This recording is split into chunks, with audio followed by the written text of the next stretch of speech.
Too many of these people in this show need to be in jail. Ben, jail. Wren, jail. Ian, jail. Ezra, jail. Jenna, jail. Paige, jail. Officer Garrett, jail. This show is literally flooded with predators. Who is this irresistible creature who has an insatiable love for the dead?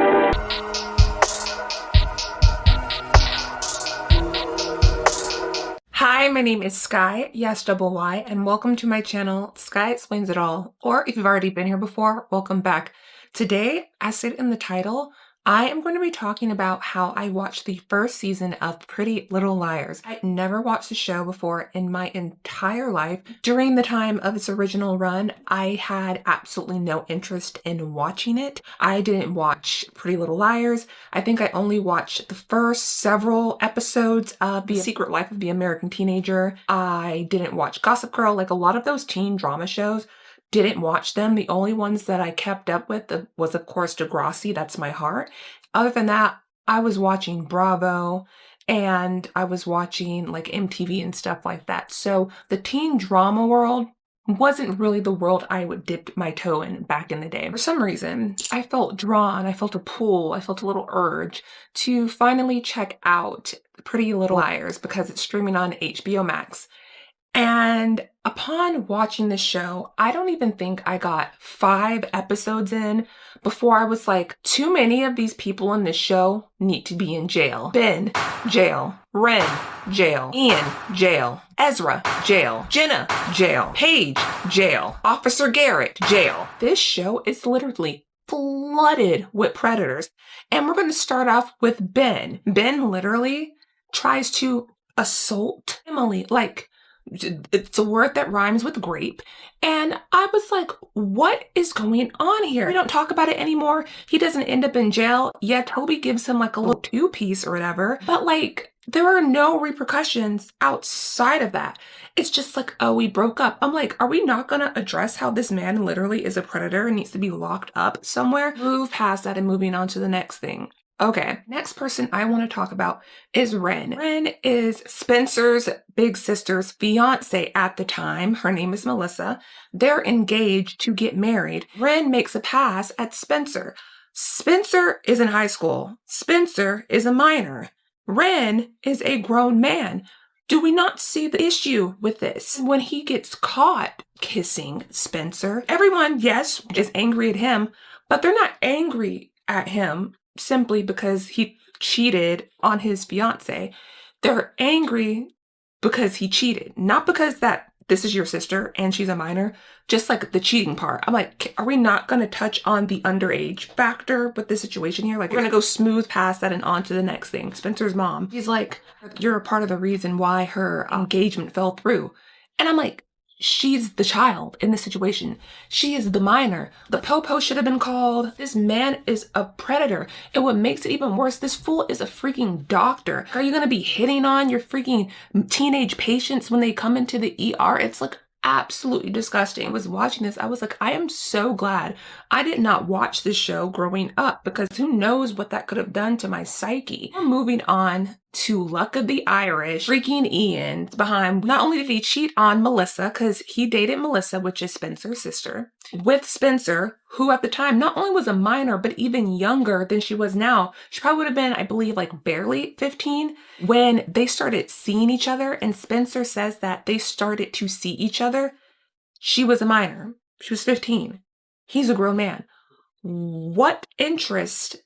Well, I know what interest, but like, with someone with sense, have you any interest of someone who's literally needing a hall pass to go to the bathroom? Like, you fully can pay taxes and you're trying to go out with someone who like has to pick out their homecoming dress. Like, it's weird to me. It's disgusting. I don't feel bad about what happened to Sam at the end of the season. If anything, it's justifiably so deserved. And they even talk about Spencer. She always keeps saying throughout the season, well, Ian did like young girls. And why are we just saying these things and we're not doing anything about it? Melissa knows. Spencer's parents find out because when they end up going to the police station to discuss details of the bunch of stuff going on, the show is filled with drama. They ask if they knew if Ian had any relations with any like young girls. Spencer says no. They find out that she's lying, and instead of being like, oh, we need to persecute this guy for being a predator, they literally get a search warrant to be able to search Spencer's bedroom because she lied about that, so that now makes her a person of interest in Allison's murder. I'm like, so we're just moving right past and gliding right by the fact that this man was dating. I don't even know if I want to use the word dating, but he was dating this minor who would have been like 15 at the time. Why are we not locking him up? Why are we not doing this? Why are we not convicting this individual? Like this disgusting individual. Like you done lost your damn mind. When you get your damn mind, you call me. Every time one of these situations happened, when I would see Ian on screen, I would cringe and seethe on the inside because I'm like, why are we only focusing on the infidelity part and not the fact that this disgusting man was with a minor?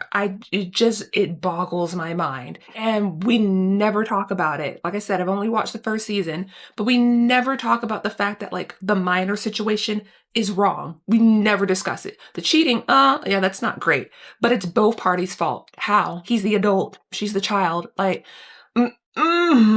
See, when you do clownery, the clown comes back to bite. Next, Ezra. I am full of rage. I've never, I feel like, wanted to mollywop someone so much every time I see them walk on screen. Like every time he comes on screen, and I'm looking at his picture now because I have my images lined up to keep me on track of who I want to drag. Every time I look at his face, I'm like, he has such a beat-upable face that I can't look at him without wanting to do like a Chun-Li kick or something, like, because he is a despicable, low-grade scum of the earth. You're at a bar, you see a young girl, she alludes to being in college, so you think she's of age. Okay, whatever. You don't know, y'all make out. She made it seem like she was an adult. Whatever, that part is fine. But when you show up to class and you see her in your class as a student, your first thought is not, oh, let me alert the principal. Let me alert a guidance counselor. Let's get her parents in. Instead, it's like, oh, this is wrong. This is wrong. But you know, I'm going to go ahead with it anyway. This is wrong, but I'm going to keep dating a minor. Student part makes it worse because you're in a position of a position of power. But she's literally a child. You're a teacher in high school. Send him to the principal's office and have him expelled. The fact that she goes over to his house all the time and they have dinner together and they're holding hands and he gets a limo, like, it's so gross. Every time I see him come on screen, I cringe and I just want to jump in the screen and like shake Arya and be like, girl, this is not it. And it's not her fault. She's the child in the situation, so I'm not blaming her. Like, she's gonna do what she's gonna do. The frontal lobe, it's not fully seasoned. It's not fully developed yet. So I'm not angry at her. The only person who made like a lick of sense for a moment was Ezra's friend when Arya went to this like cafe, bar, whatever, because he was doing like a reading or something from his very funky, like low level Dr. Seuss grade reading or whatever, and his friend was there, and he basically picked up on there was something going on there, and he pretty much said, you're going to end up in jail. But see, if I was his friend, first of all, I wouldn't have been his friend anymore after that. I'm calling the po-po. I want you locked up. Like, you'll date one student who says you won't date another student. Like, it's absolutely disgusting, and he's such a loser because he got dumped by this girl, was his appropriate age. He got dumped by her because they were engaged. She didn't want to go through with the marriage or whatever. And then not long after, he meets Arya, and then they end up becoming a thing. So this fool is literally like in a position of power where it's like, oh, a woman who technically should be on my level didn't want me, so I'm going to be with someone younger who I can kind of control and manipulate. He's such a disgusting human being. He's a predator, and he's a loser. Like, you're literally a loser. You couldn't hold someone down who's your age bracket, so you went with someone who's a minor to try to feel like you're somebody. Like, who's literally like bigging you up on everything. Like, he's so pathetic. Well, just as I thought, trash.